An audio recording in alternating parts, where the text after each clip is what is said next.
गुथि खेब खौसेथि बर' सुबुं आफादनि मिरुनि नैबे सानथामनि जिथु हाबाफारि लानानै खुंनाय जोंनि बोसोरसालिया जथुमा बे बोसोरसालि जथुमाया अलरेडि दिनै फैयै फैयै जोबफैबाय। दा जोबथा हाबाफारि बायदि दङ जोंहा नैबे अपेन मिटिं। बे अपेन मिटिंनि उनावनो मोनायाव बिदि कालचारेल रंजानाय बाजानाय थागोन, खिन्थु जों बुंनांगोन दिनै जोबथा सान, दिनैनि उनाव गैलिया। दा जायखिजाया बे समाव आङो बेखौसो नोंथांमोननि सिगाङाव फोरमायनो सानदों जे जोङो जिल्ला गासैखौ लानानै बे जिथु जोंनि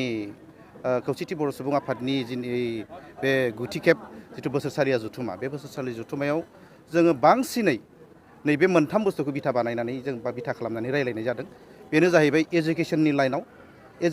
लाइनाव ओजोंहाय हा हुनि जोंनि जिथु समस्या बेनि लाइनाव, आरो मोनसेबाव माबाया बेयाव जायगा मोनदों, बेनो जाहैबाय जोंनि जिथु दानि BKWC गोदानै सोरजिजानाय काउन्सिल बिनि सायाव एसे एनै स्किल डेभेलपमेन्टनि सायावबो रायज्लायनाय जादों। अब्लाबो आं बुंनांगोन जे मोनथाम जिथु गुबै जिथु नांथारगौसिन बर' हारिनि जिखिनि मोनसे माखासे थामोनथानि रैखाथिनि माखासे जे नांथारगौ जिराद, बे मोनथामखौ बांसिन बिथा खालामनानै रायज्लायनाय जादों। दा बेयावनो जेला जोङो BKWCनि बाथ्राखौ रायलायो, बेयाव जोंनि कार्बि आंलंनि जिथु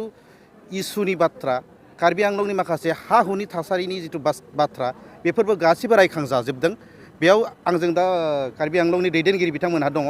आङो बेखौनो बयखौबो बिथांमोनखौ लाफानानै बेखौनो फोरमायनो नागिरदों जे कार्बि आंलंनि मोनसे लं पेन्डिं इस्यु, जाय इस्युनि थाखाय जोंनि कार्बि आंलंनि माखासे आइ आफा आरो जोंनि बिदा फंबायफोरा जिउबो गारनांलायबाय, गोबाङानो सहिदबो जाबाय। दिनैहालागैसिम बियो मोननै जिथु मा होनो एकर्ड, बे एकर्डआवबो जायगा मोनदों, नाथायबा दिनैसिमबो जाफुङाखै। दा बिनि सायाव बा बिनि बागै जोङो नैबे दिनैनि जिखिनि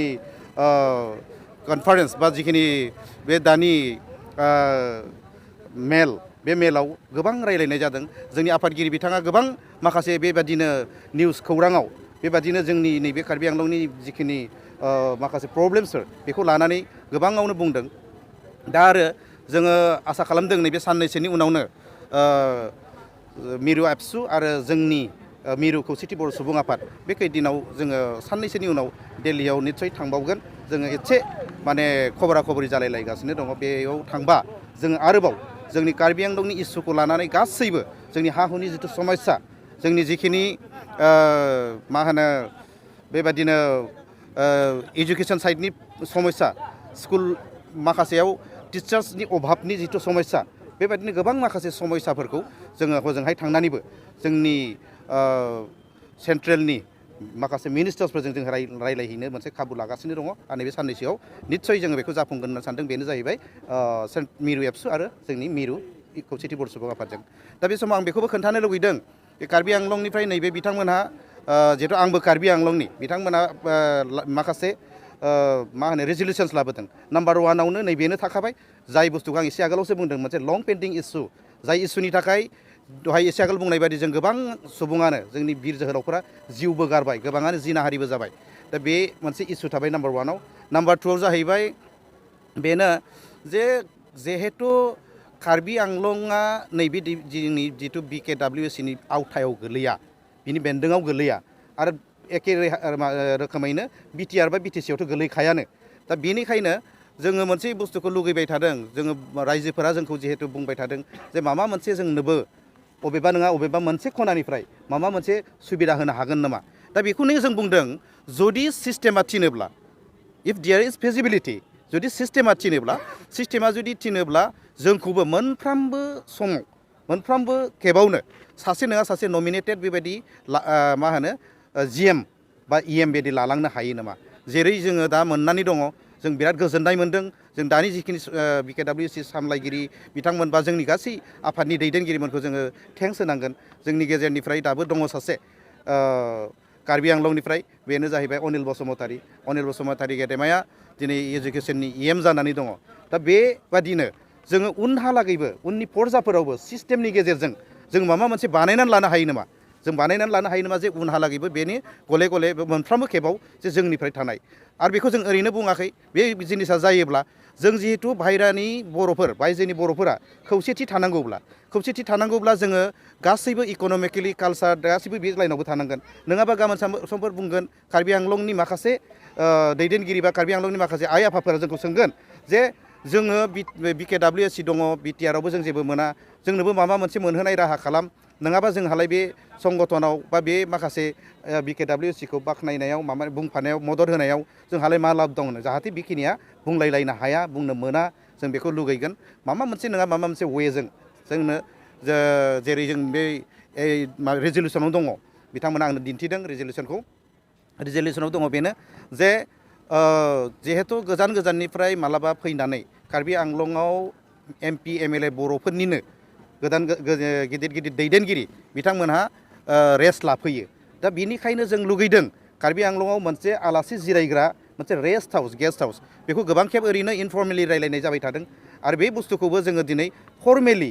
जोङो नैबे रेजलिउसननि गेजेरजों जोङो लानानै फैदों आरो बेनि गेजेराव मोनसे गिदिरथार समस्या दंबावो जोंहा जाय समस्याखौ जों बुंनांगोन बे गासिबो बर' हारिनिनो समस्या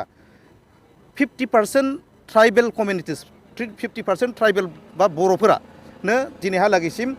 हा गैजानो रोङै खिन्थु जोंनि आसाम गभर्नमेन्टआ बुंबाय थादों जोंखौ भुमिपुत्र इन्डिजिनियास होनना बुंबाय थादों नाथायबा जोङो नुनो मोन्दों जेब्रावबो जोङो दाखालि थांनाय बावैसो जोङो मा होनो गुथै आसामखौनो बेरायदों संकसनिफ्राय सदिया जों बेरायजोबदों जोङो कार्बि आंलंआवबो हाबदों गासै जोङो मा होनो धुबुरीनिफ्राय सुरु खालामनानै ओजोंहाय सदियानिफ्राय कार्बि आंलं नगाव मरिगाव गासिबो हाबजोबदों मोनफ्रोमबो जिल्लायावनो फ्राय ओजों गवालपाराखौबो लानानै मोनफ्रोमबो जिल्लायावनो गासैयावबो हाफनि प्रब्लेम दं जोंहा थिग बिदिनो कार्बि आंलंआवबो लांहिन बायदि मोनसे जायगायाव लांहिन टाउननि खाथियाव नांजाबनानै थानाय बेसेबांबा गोबावनि मोनसे समस्या सेलाबर रिजार्भ बे सेलाबर रिजार्भनि प्रब्लेम दं जोंहा कार्बि आंलंआव आरो बेजोंनो लोगोसे आरोबाव मा होनो जुकुटा बरथल बे लाइनावबो दङ आरो मोनसे गिदिर मोनसे एरिया लांटिबुक एरिया डिमापुरनि खाथियाव बेयावबो जोंहा दङ नैबे साननैसोआव इभेक्सननि नटिस गोलैदों बे लांटिबुकनि माखासे दैदेनगिरिफ्रा लगालग खारलांनांबाय न'आव सिफायगोन मा दोनगोन मा थागोन बिदि दा जोङो मा होनो 2006नि जिथु फरेस्ट डिवेलप्स एक्टनि सिस्टेम बा नियम बादिब्ला जों बुंबोबाय थानाय बादिब्ला जोंनि ट्राइबेल माहारिफोरखौ बेबादि एभेक्सन खालामनाय उच्छेद खालामनाया जानो नाङा एक्सुवेलि खिन्थु जाबाय थादों दा बेनिखायनो जों बेफोर खोथाखौ गासिबो खोब सिरियास लालायलायदों बे खोथाखौ जोङो नट अनलि इन आसाम गभर्नमेन्टआवल' नङा जोङो दिल्लीयावबो थांनानै रायलायहैनो नैबे साननैसोआव थाम थिम खालामगासिनो दङ आरो खुब सम्भब जोङो मोजां रिजाल्टखौ मोनगोन बेखौनो आसा खालामबाय।